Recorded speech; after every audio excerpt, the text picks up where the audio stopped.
আসসালামু আলাইকুম এভরিওয়ান। অন্ধমের ভালোবাসা গল্পের তৃতীয় পার্ট। তো চলো বেশি কথা না কইয়া গল্প শুরু করা যাক। রিয়া টেবিল ছেড়ে দাঁড়িয়ে বলল, বাইরে কেন দাঁড়িয়ে আছেন, ভিতরে আসেন।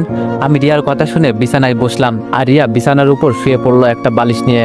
আমি রিয়ার মুখের দিকে তাকিয়ে বললাম, কি ব্যাপার রিয়া, এত খুশি খুশি লাগছে কেন আজকে তোমাকে? রিয়া বলল, না ভাইয়া এমনি, তবে মনটা আজকে একটু হালকা হয়েছে। আমি একটু রেগে বললাম, আমি তোমার উপর খুব রাগ করেছি রিয়া। রিয়া একটু অবাক হয়ে বলল, কেন ভাইয়া? আমি বললাম, আবার ভাইয়া বলছো, যাও তোমার সাথে কোনো কথাই বলবো না। রিয়া একটা হাসি দিয়ে বলল, ভাইয়া বলছি দেখে রেগে গেলেন নাকি? আমি বললাম, তুমি আমাকে ভাইয়া বলছো কেন? এত সুন্দর একটা মেয়ে, কই একটু লাইন মারতে এসেছি আর তুমি ভাইয়া বলে সব শেষ করে দিচ্ছ। রিয়া মুখটা কালো করে বলল, আমি এটার সম্মান পাওয়া যোগ্য নই। আমি রিয়ার কথাই কিছু বুঝতে না পেরে বললাম, কি বলছো রিয়া? রিয়া বলল, আমার সাথে মানুষ কথা বলতে আসে না, সবাই আমাকে কেমন জানি ঘৃণা করে দূর থেকে, কারণ আমি যে অন্ধ। জানেন, একসময় আমি মনে করতাম আমার জন্ম হয়েছে অন্ধকারে। যখন আমি বুঝতে পারতাম না, তখন মনে করতাম আমি বড় হলে হয়তো দেখতে পারবো। আর যখন বড় হয়েছি, আমি এখন খুব ভালো করেই বুঝতে পারি আমার যে এই পৃথিবীর আলো দেখার ক্ষমতা নাই। আমি অন্ধ একটা মেয়ে। আমি রিয়ার কথায় মন খারাপ করে বললাম, চোখ না থাকতে কি মানুষের সব স্বপ্ন শেষ হয়ে যায় রিয়া? রিয়া বলল, আপনি বুঝতে পারবেন না, আজকে আমার যদি হাত না থাকতো তাও আমার কোনো চিন্তা থাকতো না। চোখে হলেও তো দেখতে পারতাম, কথা না বলতে পারলেও সমস্যা ছিল না, চোখে তো দেখতে পারতাম, নিজে কিছু করতে পারতাম। কিন্তু এখন সব শেষ। আমার মতো অন্ধ মেয়ের ভালো কিছু করা বা ভালো স্বপ্ন দেখা যে নিষেধ। সত্যি রিয়ার কথা শুনে আমার মনটা ভেঙে গেল। কি বলবো, ওকে বোঝানোর মতো ভাষা হয়তো আমার ভিতরে নেই। রিয়া বলল, কি হলো ভাইয়া, কথা বলছেন না যে? আমি রিয়ার দিকে আবার তাকিয়ে বললাম, রিয়া তোমাকে একটা সত্যি কথা বলবো? রিয়া বলল, অবশ্যই বলেন। আমি বললাম, আমার চোখে দেখা তুমি প্রথম সুন্দরী মেয়ে, তোমাকে দেখেই জানো আমার ভিতরে কিছু চলে। এই পর্যন্ত বলেই থামলাম, ভালোবাসার কথা আস্তে আস্তে বলতে হবে।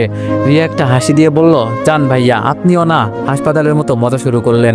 এর মাঝে রাসেল এসে বলল, কি কথা হচ্ছে দুজনের? আমি রাসেলের দিকে তাকিয়ে বললাম, এই তো তোমার বোনকে একটু দেখতে এলাম আর ভালো মন্দ জিজ্ঞাসা করছি। রাসেল আমার দিকে তাকিয়ে বলল, আমার বোনকে দেখতে এসেছো, এটা শুনে খুব ভালো লাগলো।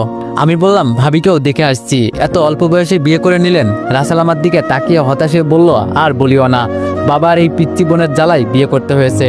রিয়া মুখটা লাল করে বলল, ভাইয়া আমাকে নিয়ে কোনো কথা বলবি না কেন? যখন আমার কাছে এসে আমার পা ধরে বলতি, বোন রে এই মেয়েকে ছাড়া আমি বাঁচবো না, তখন আমি যদি বাবাকে না বলতাম তাহলে তোর বিয়ে হতো।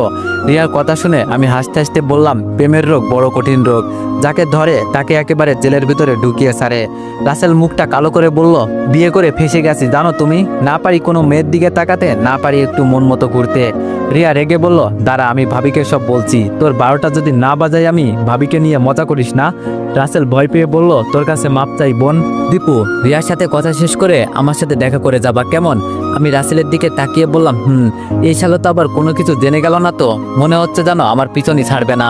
আমি আবার রিয়াকে দেখতে লাগলাম, রাগ করলে ওকে বেশ ভালোই লাগে। রিয়া আচমকা বলল, কি ব্যাপার, আমার দিকে এভাবে তাকিয়ে আছেন কেন? আমি চোখ নামিয়ে মনে মনে বললাম, বাবা এই মেয়ে তো দেখি সবকিছু টের পাই, সাংঘাতিক মেয়ে দেখি। রিয়া আবার আমাকে প্রশ্ন করলো, কি হলো, কি চিন্তা করেন ভাইয়া? আমি বললাম, তুমি সবকিছু কিভাবে অনুভব করতে পারো, এইসব আমার মাথায় ঢুকছে না। রিয়া বলল, আর ঢুকাতেও হবে না। আমি বললাম, রিয়া কালকে আমার সাথে বাইরে যাবে, তোমাকে ঘুরতে নিয়ে যাব। রিয়া হাসি মুখে বলল, না ভাইয়া ধন্যবাদ, বলেছেন এটাই অনেক বেশি। আমি রিয়াকে একটু জোর দিয়েই বললাম, তুমি চিন্তা করিও না, সাথে আমার আপু থাকবে। রিয়া মন খারাপ করে বলল, গেলেই বার কি হবে, আমি তো আর বাইরের আলোকে দেখতে পারি না। আমি বললাম, এখন যেভাবে আমাকে অনুভব করলে না সেভাবে করবে। রিয়া বলল, কিন্তু আমি বললাম, কেউ কিছু বলবে না, আমি আপুকে দিয়ে বলিয়ে নিব। রিয়া বলল, তাহলে আপনার আপুকে আমাদের বাসায় পাঠাবেন। আমি বললাম, ওকে, তাহলে কালকে আমরা ঘুরতে যাব, ডান তো? রিয়া বলল, আপনার কথা তো আর ফেলানো যায় না, আচ্ছা যাবো যান। আমি বললাম, একটা পার্সোনাল কথা বলবো রিয়া। রিয়া বলল, আমার আবার পার্সোনাল কি আছে, বলুন কি জানতে চান? আমি বললাম, তোমার চোখের অপারেশন করলে ঠিক হবে না? রিয়া বলল, হবে হয়তো, তবে ডাক্তার বলেছে আমি বড় হওয়ার আগ পর্যন্ত কিছুই করা যাবে না। আমি রিয়ার কথা শুনে বুঝে গেছি, তাই আর কোনো প্রশ্ন করলাম না। দেখি কালকে ওকে পড়াতে পারি কিনা, তারপর আমার কাজ শুরু হবে। আমি বললাম, রিয়া আমি কি এখন যেতে পারি? রিয়া বলল, ওমা আপনি যাবেন যান, আমার কাছ থেকে অনুমতি নিতে হবে কেন? আমি আপনার কে? মন খারাপ করে বললাম, এটা বলতে পারলে রিয়া তুমি? রিয়া একটা হাসি দিয়ে বলল, আরে মজা করলাম আপনার সাথে, আপনি এখন যেতে পারবেন না, আপনার সাথে আরো কিছুক্ষণ আড্ডা দিব, পরে যাবেন। আমি একটা হাসি দিয়ে বললাম, আর কি আড্ডা দিব বলেন? রিয়া বলল, আপনার সম্পর্কে কিছু বলেন। আমি বললাম, আমার পরিবারই আমার কাছে সব। রিয়া বলল, সে তো সবার ক্ষেত্রেই। আচ্ছা আপনার কোনো গার্লফ্রেন্ড আছে? সত্যি কথা বললে হবে না, আর আমি জানি তানিয়ার সাথে খুব শীঘ্রই আমার ব্রেকআপ হবে, ওকে এখন আমার আর ভালো লাগে না একদম। আমি বললাম, না রিয়া, তেমন কেউ নেই, আমার পছন্দ হয় না কাউকে। আচ্ছা, তুমি কাউকে পছন্দ করো নাই? রিয়া বলল, আমার সাথে তো বলছে না, কেউ কথাই বলতে আসে না, আপনি প্রথম। আমি বললাম, আমাকে ভালো লাগে রিয়া। রিয়া একটা হাসি দিয়ে বলল, জান ভাইয়া, আপনিও না মাঝে মাঝে এমন কিছু বলেন না। আমি একটা হাসি দিয়ে বললাম, তুমি খুব সুন্দর, তবে সেটা শুধু আমার কাছে। রিয়া মাথা চুলকাতে চুলকাতে বলল, এই কথার অর্থ বুঝলাম না। আমি বললাম, কিছু কথা থাক, বুঝতে হবে না, তবে কালকে সব বুঝিয়ে দিব। রিয়া বলল, আপনি মনে হয় পাগল টাগল হয়ে গেছেন। আমি বললাম, আগে আমার আম্মু এই কথা বলতো, এখন তুমি এই কথা বললে রিয়া। রিয়া হাসতে হাসতে বলল, সরি। আমি বললাম, তোমার হাসিটা খুব সুন্দর। রিয়া আমার দিকে বালিশ ছড়ে বলল, জানতো আপনি শুধু ফাজলামো করেন আমার সাথে। আমি আর কিছু বললাম না, যেতে যেতে বললাম, রিয়া নিজের খেয়াল রাখবে। রিয়া পিছন থেকে বলল, আপনারা তো চিন্তা করতে হবে না আমার জন্য। আমি আবার দাঁড়িয়ে বললাম, তোমাকে দেখার স্বাদ এই জন্মে আমার মিটবে না, মন চাই তোমার কাছে সবসময় বসে থাকি। রিয়া মুখে বালিশ গুজে বলল, এই ছেলে, তুমি যাবে এখান থেকে? শুধু উল্টোপাল্টা কথা বলো, তোর ভাল লাগে না। আমি রিয়ার কথা শুনে হাসতে লাগলাম। এর মাঝে ভাবি এসে বলল, কি ব্যাপার, দুজনের মাঝে তো দেখি খুব ভাব জমে উঠেছে। আমি একটু লজ্জা পেয়ে বললাম, তোর ভাবি, কি যে বলেন আপনি, ধরা খেয়ে গেছি, কেন যে এইসব বলতে গেলাম। ভাবি আমার দিকে তাকিয়ে হাসতে হাসতে বলল, এখন চলো আমার সাথে। আমি ভাবির দিকে তাকিয়ে বললাম, কোথায় ভাবি? ভাবি বলল, তোমার ভাইয়া তোমাকে ডাকছে। সব খুশি মন থেকে উধাও হয়ে গেল। এই রে, এখন বুঝি গেলাম। ভাবছিলাম রাসেলের সাথে দেখা না করেই চলে যাব, ভাবি তো আমাকে আরো ফাঁসিয়ে দিল এখন। ভাবি বলল, কি হলো সাহেব, চলেন নাকি রিয়ার সাথে আরো কথা বলবেন? আমি বোকা বোকা সুরে বললাম, ভাবি, আপনি কি যে বলেন না, যান। আমি ভাবির পিছু পিছু যেতে লাগলাম। ভিতরে গিয়ে দেখি রাসেল ফোনে কথা বলায় ব্যস্ত। আমাকে দেখে ফোনটা রেখে দিল। আমার দিকে তাকিয়ে বলল, তো কি খবর দীপু, আজকাল কেমন দিনকাল যাচ্ছে তোমার? আমি ভিতরে ঢুকতে ঢুকতে বললাম, এই তো আলহামদুলিল্লাহ ভালো, তোমার? রাসেল বলল, কোনো রকম। আচ্ছা, 2 দিন ধরে তোমার কোনো খোঁজ খবরই পেলাম না, কই ছিলে? আমি রাসেলকে কিছু বুঝতে না দিয়ে বললাম, এই তো ভাই, একটু অসুস্থ ছিলাম, তাই বাসা থেকে অল্প বের হয়েছি। রাসেল আমার কাছে এসে বলল, আমাকে ভাই বলতে হবে না। আমি বললাম, রাসেল রুমের মাঝে হাঁটতে হাঁটতে বলল, জানো দীপু, সেই দিন সিসিটিভি ক্যামেরায় খুনিকে দেখতে পেরেছি। এটা শুনে তো আমার হাত পা কাঁপা শুরু করলো। শেষমেশ বুঝি ধরা পড়ে গেলাম, কিন্তু সিসিটিভি ক্যামেরা কোথা থেকে এলো, মাথায় কিছুই কাজ করছে না। কাঁপা কাঁপা সুরে ভাবির দিকে তাকিয়ে বললাম, ভাবি, 1 গ্লাস পানি হবে? ভাবি আমার দিকে তাকিয়ে বলল, বসো তুমি, আমি আনছি। রাসেল এই পর্যন্ত বলে থামলো, আর কিছু বলল না। একটু টেনশন নিয়ে এই রুমের মাঝে হাঁটাহাঁটি করছে। আর আমার তো ভয়ে একেবারে যাই যাই অবস্থা। কোনো রকম এখান থেকে যেতে পারলেই হলো। প্রতিদিন নানা অজুহাত দিয়ে বেঁচে গেছি, তবে আমাকে আর আমার রক্ষা নেই। ভাবির হাত থেকে পানির গ্লাসটা নিয়ে খেয়ে ফেললাম, তাও মনের ভিতরে ভয় কাটলো না। ভাবি গ্লাসটা নিয়ে বলল, আরো লাগবে ভাই? আমি ভাবির দিকে তাকিয়ে বললাম, না ভাবি, আর লাগবে না। রাসেল মন খারাপ করে বলল, জানো দীপু, অপরাধীকে শুধু বের হওয়ার সময় দেখা গেছে, তবে দুঃখের বিষয় ওর মুখ দেখা যায় নাই। শুধু বাসা থেকে নিচে নামছে এই পর্যন্তই দেখা গেছে, আর সবকিছু অন্ধকার। খুব চেষ্টা করছি ওকে দেখার, কিন্তু পারলাম না। রাসেলের কথা শুনে মনের ভিতরে একটু সাহস এলো। যাক বাবা, বাঁচা গেল, এর সামনে আর পড়া যাবে না, শালা খুব চালাক। আমি ভয় কাটিয়ে রাসেলের দিকে তাকিয়ে বললাম, তার মানে অপরাধীকে আমরা ধরতে পারবো না? আমি তো মনে মনে অনেক খুশি হয়েছি, যা বলার বাইরে। রাসেল চোখ বন্ধ করে বলল, হয়তো পারবো না, অপরাধী খুব চালাক, কোনো প্রমাণ রেখে যায়নি, তবে আমি ওকে ছাড়বো না, যত সময় লাগে লাগুক, আমি ওকে খুঁজে বের করবই। আমি জানতাম এই শালা কখনো পিছু পা হবে না, তবে এই সময়ের ভিতরে আমি সবকিছু বুঝে নিব। তুই ধরার আগে আমি তো সব রিয়াকে বলে দিব, দেখি সামনে কি হয়। ভাবি রাসেলের কাছে গিয়ে হাত ধরে বলল, এই এত চিন্তা করছো কেন, যা হয়েছে সব ভুলে যাও। আমি এবার ভাবির সাথে তাল মিলিয়ে বললাম, রাসেল ভাই, রিয়া এখন এইসব আর চিন্তা করে না, ওর সামনে একদম এইসব বলবেন না, যত পারেন ওকে খুশি রাখার চেষ্টা করবেন। রাসেল মন খারাপ করে বলল, ও আমার ছোট বোন হয়, আর আমি ওকে কিভাবে ছেড়ে দেই? আমি বললাম, আপনি মনে মনে ওকে খুঁজবেন, যাতে কেউ বুঝতে না পারে আপনি অপরাধীকে খুঁজছেন, তাহলে আমার মনে হয় অপরাধীকে ধরতে পারবেন। ভাবি আমার দিকে তাকিয়ে বলল, তুমি ঠিকই বলেছো, তবে একটা কথা কি জানো রাসেল, তোমার বোনের সাথে আজকাল ওর খুব ভাব জমে গেছে। ভাবি আমাকে দেখিয়ে বলল। রাসেল হাসতে হাসতে আমার দিকে তাকিয়ে বলল, তাই নাকি দীপু? আমি একটু লজ্জা পেয়ে বললাম, তেমন কিছু না, আসলে আমার কাছে মনে হয় রিয়া একটা ঘোরের মাঝে আছে, সবসময় রিয়া কেমন যেন মন খারাপ করে থাকে, তাই আমি যতটুকু পারি খুশি করার চেষ্টা করি রিয়াকে। রাসেল বলল, তুমি খুব ভালো করেছো, এটা শুনে বেশ ভালোই লাগলো। আমি বললাম, তবে ওকে সবসময় খুশি রাখার চেষ্টা করবেন, তাহলে দেখবেন রিয়া আগের সবকিছু ভুলে গেছে। ভাবি আমার কাছে এসে আমার দিকে তাকিয়ে বলল, এই ছেলের মাথায় তো খুব বুদ্ধি দেখি। আমি ভাবির চোখের দিকে তাকিয়ে বললাম, আপনি কিন্তু খুব সুন্দর ভাবি, আপনার মতো একটা বউ পেলে আমার জীবন ধন্য হতো। ভাবি হুট করে আমার কাছ থেকে দূরে চলে গেল। রাসেল আমার কাছে এসে বলল, খুব তো মেয়ে পটাতে পারো দেখি। আমিও মজা করে বললাম, আরে মিয়া, তুমি শুধু 1 ঘন্টার জন্য বাইরে যাও, তোমার বউকে পটিয়ে নিব এর ভিতরে। ভাবি আমার কথা শুনে হাসতে হাসতে বলল, ভাই তুই একটা জিনিসই। রাসেল ওর বউয়ের একটা হাত জড়িয়ে ধরে বলল, ভাই এমন করিস না, আমার একটা মাত্রই বউ। আমি এবার রাসেলের দিকে তাকিয়ে বললাম, ভাবি হলো বড় বোনের সমান, আমি আমার বড় বোনকে যতটা সম্মান করি তোমার বউকেও ততটা সম্মান করি, তো কোনো চিন্তা করতে হবে না। রাসেল চোখ বড় বড় করে আমার দিকে তাকিয়ে বলল, সত্যি ভাই তুই অনেক ভালো, তোর কোনো তুলনা হয় না। আমি বললাম, আচ্ছা আমি তাহলে যাই, আর রিয়ার খেয়াল রাখবেন। রাসেল আমাকে আশ্বাস দিয়ে বলল, তোমার কোনো চিন্তা করতে হবে না, তবে খুব শীঘ্রই একটা খুশির খবর পাবা। আমি অবাক হয়ে বললাম, কি সেটা ভাই? রাসেল বলল, এত পাগল হইও না, তবে এই বাসায় কোনো একটা অনুষ্ঠান হতে চলেছে, সবার আগে তুমি দাওয়াত পাবে। আমি মাথা চুলকাতে চুলকাতে বললাম, কি জানি ভাই, তুমি মনে মনে কি চিন্তা করো। আচ্ছা সে যাই হোক, ভাবি আপনি একটু সাইডে আসেন, আপনার সাথে কিছু কথা আছে। রাসেল আমার চোখের দিকে তাকিয়ে বলল, কি ব্যাপার দীপু, তোমার তো মিয়া নজর ভালো না? আমি মজা করে বললাম, নজর রাখো মিয়া, আজকে তোমার বউকে নিয়ে হানিমুনে যাব, তুমি মুখে আঙুল চুষতে থাকো। ভাবি হাসতে হাসতে আমার কাছে আসলো। রুম থেকে বের হয়ে ভাবিকে বললাম, ভাবি একটা কাজ করে দিতে হবে। ভাবি হাসছে আর বলছে, রিয়াকে প্রপোজ করবে নাকি, এজন্য হেল্প করতে হবে? আমি মাথাটা নিচু করে বললাম, জান ভাবি, আপনিও না কি যে বলেন না মাঝে মাঝে। ভাবি আমার কথা শুনে হাসতে লাগলো। আমি আবার প্রশ্ন করলাম, ভাবি কালকে আমি রিয়াকে নিয়ে ঘুরতে যেতে চাই। ভাবি চোখ বড় করে আমার দিকে তাকিয়ে বলল, কি? আমি তাড়াতাড়ি বললাম, এত অবাক আর কি আছে, আমার সাথে আমার বড় বোনও যাবে। ভাবি বলল, ও তাই বলো, আমি তো ভাবছিলাম। আমি ভাবিকে থামিয়ে বললাম, থাক আর বলতে হবে না, আপনার মনে যে কি চলছে আমি খুব ভালো করেই বুঝতে পারছি। ভাবি একটা হাসি দিয়ে বলল, সরি। আমি বললাম, কালকে রিয়াকে বাসা থেকে বের হতে যেন কেউ বাধা না দেয়, আর আমি আপুকে পাঠাবো ওকে নেওয়ার জন্য। ভাবি বলল, আরে যাও, তোমার কোনো চিন্তা করতে হবে না, সব হয়ে যাবে। আমি বললাম, আচ্ছা ভাবি, আমি তাহলে গেলাম। সিঁড়ি দিয়ে নিচে নেমে দেখি আন্টি বসে টিভি দেখছে। আমাকে দেখে বলল, কি বাবা চলে যাচ্ছ নাকি? আমি দাঁড়িয়ে আন্টির দিকে তাকিয়ে বললাম, জি আন্টি, অনেকটা সময় হয়ে গেল, তাই আমি চলে যাচ্ছি। আন্টি বলল, কিছু খেয়ে যাও। আমি যেতে যেতে বললাম, না আন্টি, আরেকদিন, আজকে আসি। বাসা থেকে বের হতেই যেখান থেকে রিয়ার রুমে উঠেছিলাম সেখানে ভালো করে তাকিয়ে একবার দেখলাম, কিন্তু কোনো সিসিটিভি ক্যামেরা চোখের সামনে পড়লো না। তবে কি রাসেল আমাকে মিথ্যা বলল? কি জানি, শালা অনেক চালাক, মনে হয় আমাকে সন্দেহ করে। আমার সাথে গেম খেলো না, দাঁড়াও আমিও দেখাবো আমি কি করতে পারি। তবে একটা কথা তো জানা হলো না, রিয়ার বাবা এসেছিল নাকি? আরে এইসব জেনে আমি কি করব, সরাসরি আমার রুমে চলে গেলাম। আম্মু পিছন থেকে বলল, খেয়ে যা। আমি বললাম, পরে খাবো। যাই এবার আপুকে পটিয়ে আসি। আপুর রুমে গিয়ে দেখি আপুর টেবিলে বসে পড়াশোনা করছে। বুঝি না মেয়েরা এত পড়াশোনা করে কি করে, শেষমেশে তো রান্না বান্না নিয়েই পড়ে থাকে। তাহলে এত পড়াশোনা করে কি হবে? আমি গিয়ে বিছানায় বসতে আপু আড়াল চোখে আমার দিকে তাকিয়ে দেখলো একবার। আমি আপুকে ডাক দিয়ে বললাম, আর দেখতে হবে না, এখানে আয়, তোর সাথে কথা আছে। আপু চেয়ার ছেড়ে বলল, কি ব্যাপার আজকে হঠাৎ আমার রুমে? আমি একটু রাগ করে বললাম, কেন, আমার রুমে যখন যাস তখন তো আমি কিছু বলি না, আর তোর রুমে আসতে?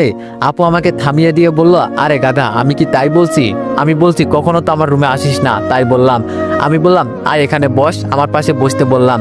আপু এসে আমার পাশে বসে আমার দিকে তাকিয়ে বলল, কি হয়েছে বলতো, আজকে বড় বোনের কাছে কি মনে করে? আমি একটু ভঙ্গি সুরে বললাম, কেন, তুই আমার বড় বোন, তোর কাছে আসলে বুঝি অনুমতি লাগে? আপু আমার গালে চুমু দিয়ে বলল, আমি কি তাই বলছি রে পাগল, এখন বল কি হয়েছে? আমি একটু আনমনে আপুর দিকে তাকিয়ে বললাম, আপু কালকে আমি রিয়াকে নিয়ে একটু ঘুরতে যাব, সাথে তুইও যাবি। আপু চমকে আমার দিকে তাকিয়ে বলল, তুই এতক্ষণ রিয়ার সাথে ছিলি? আমি বললাম, তুই বুঝলি কিভাবে? আপু বলল, তোরে দেখে বুঝে গেছি, আর তোর মতে গতি ভালো লাগছে না, তোর না গার্লফ্রেন্ড আছে? আমি মন খারাপ করে আপুর দিকে তাকিয়ে বললাম, সে আমাকে ধোকা দিয়েছে আপু, আমি ছাড়বো না ওকে, আমার এতগুলো টাকা আমি এভাবে জলে যেতে দিব না। আপু আমার গালে একটা থাপ্পড় দিয়ে বলল, উল্টাপাল্টা কথা বলিস না, আর আমি জানি তানিয়া কতটা ভালো মেয়ে। আমি আর আপুকে এই বিষয়ে কিছু বললাম না, জানি বললেও বিশ্বাস করবে না। আচ্ছা আপু কালকে তো যাবি? আপু বলল, আমি কেন যাব, তুই রিয়াকে নিয়ে যা। আমি আপুকে রাগ দেখিয়ে বললাম, তুই বুঝছিস না কেন, ও একটা অন্ধ মেয়ে, আমি ওর হাত ধরতে পারবো না, আর তাছাড়া আমি বলছি কালকে তুই রিয়া আর আমি ঘুরতে যাব। আপু এবার সাপের মতো রাগে আমাকে বলল, এই তুই একদিন আমাকে বাইরে ঘুরতে নিয়ে গেছোস, আজকে কোন মেয়ে বলছে আর তার জন্য তুই পাগল হয়ে গেলি? আমি বললাম, ধুর কাকে কি বলি, তুই আমার বোন, সবসময় তো আমাকে ভয়ের উপর রাখিস, তোর জন্য ভালো করে পর্যন্ত তানিয়ার সাথে ঘুরতেও পারি নাই। আপু বলল, আমি তো ঠিকই করি, তুই জানিস না বিয়ের আগে ঘোরাঘুরি করা একদম ঠিক না। আপুর দিকে অসহায় দৃষ্টিতে তাকিয়ে বললাম, তুই না আমার বড় বোন, প্লিজ না করিস না। আপু বলল, আচ্ছা যাব। আমি আপুকে জড়িয়ে ধরে বললাম, অনেক অনেক ধন্যবাদ তোকে। আপু বলল, তবে কালকে কিন্তু খাওয়াতে হবে তোর, মানে সব খরচ তোর। আমি বললাম, আচ্ছা সে আমার, তোর চিন্তা করতে হবে না। আপু বলল, বাবা কি সিদ্ধান্ত নিয়েছে শুনেছিস? আমি বললাম, কি হয়েছে? আপু বলল, বাবা বলেছে বাবার সাথে নাকি তোকে এখন থেকে অফিসে যেতে হবে। আমি আপুকে বললাম, দেখ বোন, আমি কতটা ছোট, আমাকে দিয়ে এইসব হবে না। আপু বলল, হবে হবে, ছেলে মানুষ সবকিছু পারে। আমি রেগে বললাম, আলু পারে, আমি এত চাপ নিতে পারবো না, দরকার হলে বাসা ছেড়ে চলে যাব।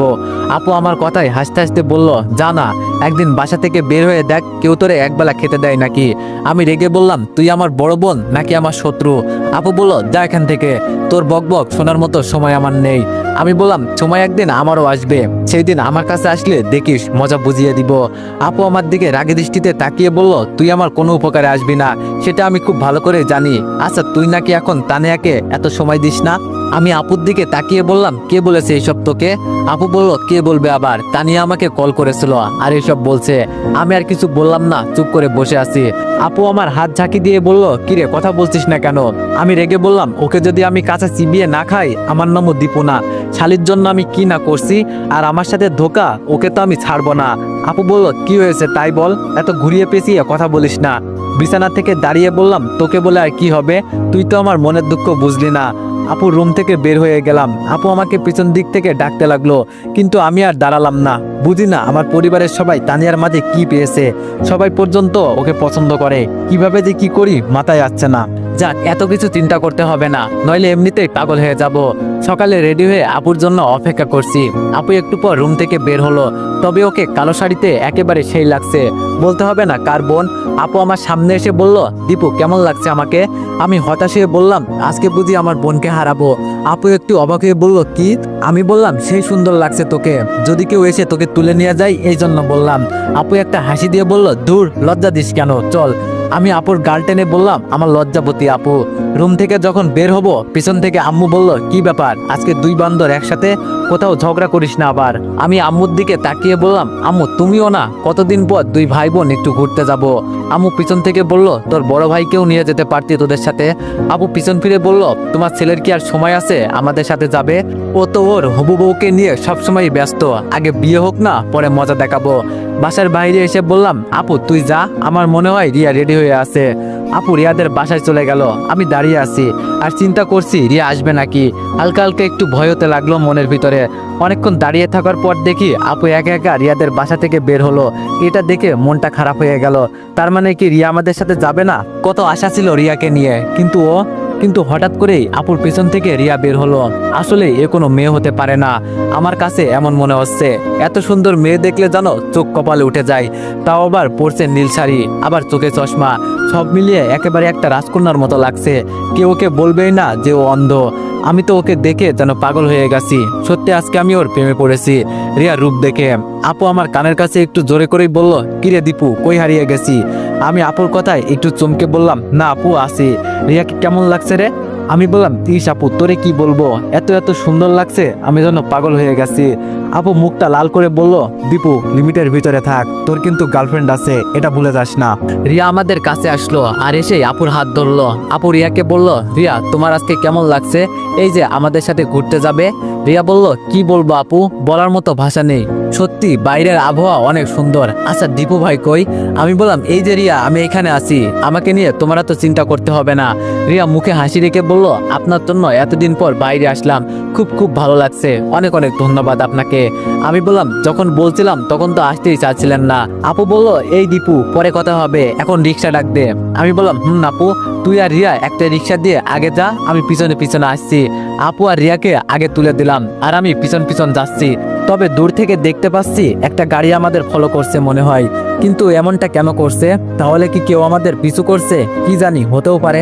একটা পার্কের সামনে এসে নেমে পড়লাম। ভিতরে ঢুকে আপু বলল, ফুচকা খাবো। আমি বললাম, যা, আমি দাঁড়িয়ে আছি, আমি এইসব আজব জিনিস খাই না, বুঝি না মেয়েরা এত কি মজা পাই এসবের মাঝে। রিয়া বলল, ভাইয়া আজকে না বললে হবে না, আজকে আমাদের সাথে আপনাকেও খেতে হবে। আমি বললাম, তুমি খাইয়ে দিবে রিয়া, তাহলে আমি খেতে পারি। রিয়া হয়তো আমার থেকে এই কথাটা আশা করে নাই, তবুও বেচারি মন খারাপ করে বলল, ভাইয়া আমি যদি দেখতে পারতাম সত্যি আপনাকে খাইয়ে দিতাম। আমি বললাম, তাহলে আমি তোমাকে খাইয়ে দিই রিয়া। রিয়া একটু লজ্জা পেয়ে বলল, এইখানে কিন্তু আপু আছে দীপু ভাই, ভুলে যাইয়েন না। আপু আমার কানের কাছে মুখ দিয়ে বলল, কি ব্যাপার দীপু, তোর হাবভাব তো ভালো লাগছে না, রিয়ার সাথে এত রোমান্টিক মোডে কথা বলছিস কেন? আমি বললাম, তোর কাছে আর লুকিয়ে লাভ নেই আপু, আজকে তোরে একটা সত্যি কথা বলি, আমি রিয়াকে পছন্দ করি, বলতে পারিস ভালোবেসে ফেলেছি। আপু আমার দুই গালে চড় বসিয়ে বলল, তোর লজ্জা করে না? এক মেয়েকে বিয়ে করার স্বপ্ন দেখিয়ে এখন আরেক মেয়ের পেছনে পড়ে আসোস? দেখ ভাই, আর ও অন্ধ একটা মেয়ে, ওকে সুখের স্বপ্ন দেখাস না, ভুলে যাস না তোর জন্য অন্য মেয়ে অপেক্ষা করছে। আমি বললাম, ধুর তুই যা তো, আমার বিষয় আমি বুঝে নিব। রিয়া বলল, কি ব্যাপার, দুই ভাই বোনের মাঝে কি নিয়ে এত কথা হচ্ছে? আমি আপুর থেকে দূরে গিয়ে বললাম, কিছু না রে রিয়া। সবাই মিলে ফুচকা খেয়ে একটা বেঞ্চের উপরে বসলাম। এর মাঝে আপু বলে উঠল, চারিদিকের আবহাওয়া কিন্তু সেই না দীপু। আমি বললাম, আপু, তবে রিয়া তোমার কেমন লাগছে?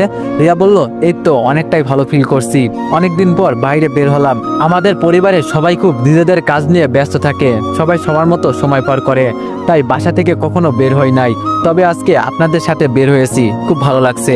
আমি হেসে বললাম, তুমি যদি চাও প্রতিদিন আমি তোমাকে এমন জায়গায় নিয়ে আসবো। আপু বলল, আমি এখানে আছি, তোর খেয়াল আছে? আমি আস্তে করে বললাম, আপু তুই একটু দূর থেকে ঘুরে আয়, আমি একটু একান্ত রিয়ার সাথে কথা বলি। আপু বলল, এটা হতে দেওয়া যাবে না, দেখ তুই আমার ছোট ভাই, সে হিসাবে বলছি, রিয়ার স্বপ্ন এমনিতেই ভেঙে গেছে, আর ওকে মিথ্যা স্বপ্ন দেখাস না প্লিজ ভাই, এসব পাগলামো বন্ধ কর, তানিয়া যদি জানতে পারে না। আমি বললাম, তুই যাবি, খালি তানিয়া তানিয়া করিস, তানিয়ার চরিত্র সম্পর্কে যদি জানতি তাহলে আজকে আর এই কথা বলতি না। আপু রেগে বলল, যা মন চাই কর, আমি যাচ্ছি, পরে যদি বিপদে পড়ে আমাকে ডাকিস না, দেখিস কি করি।